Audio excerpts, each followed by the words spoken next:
తాడిపూడి గ్రామంలో ఒక నెల క్రితమే అసగో కంపెనీ ఇథనాల్ ఫ్యాక్టరీ స్టార్ట్ అయ్యిందండి. దాని నుంచి వచ్చిన వ్యర్థాల వల్ల మాకు ఆరోగ్యపరంగా చాలా ఇబ్బందులు వస్తున్నాయండి. వామిటింగ్స్ అవుతున్నాయి, వికారం అవుతుంది. తినడానికి ఫుడ్ కూడా తినలేకపోతున్నాం దాని నుంచి వచ్చే స్మెల్ వల్ల. ఇలాగే మాకు ఈ కంపెనీ రన్ అయితే మేము ఇల్లు ఖాళీ చేసుకుని బయటికి వెళ్ళిపోవాల్సిన పరిస్థితి కూడా వస్తుందండి. ఆరోగ్యపరంగా అయితే చాలా ఇబ్బందులు పడుతున్నాం. మరి దాన్ని గవర్నమెంట్ గుర్తించి మాకు ఏదైనా మంచి చేయవలసింది కోరుకుంటున్నాం. ఇక్కడ ఫ్యాక్టరీ ఉండటం వల్ల మేము అసలు ఉండలేకపోతున్నాము. స్మెల్కి అయితే మా అమ్మాయి అసలు మాస్క్ పెట్టుకొని తీస్తలేదండి. అలా ఎన్నాళ్ళు పెట్టుకోవాలండి మాస్క్? 10 రోజుల క్రితం కానీ పొలంలోకి వచ్చేది, కలుపు తీసేది.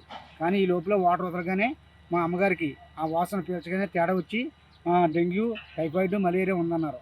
తర్వాత కిడ్నీలు, మా లంగ్స్ కూడా పాడైపోయి చెప్పారు ప్రభుత్వ ఆసుపత్రిలో. దాని వైద్యం చేస్తున్నాను. ఇంటికాడ ఉంది మా అమ్మగారు, లాభం లేదన్న తీసుకొచ్చి మా ఇంటి దగ్గర ఉంది.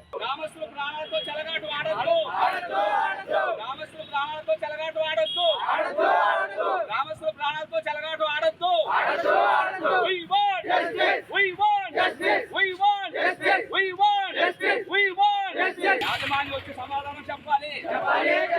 యాజమాన్యం వచ్చి సమాధానం చెప్పాలి. యాజమాన్యం వచ్చి సమాధానం చెప్పాలి. We want justice. We want justice. We want justice. We want justice. మరిన్ని వీడియోస్ కోసం ఛానల్ ని సబ్స్క్రైబ్ చేయండి. లేటెస్ట్ అప్డేట్స్ కోసం వాట్సాప్ ఛానల్ ని ఫాలో చేయండి. అండ్ లింక్ డిస్క్రిప్షన్ లో ఉంది.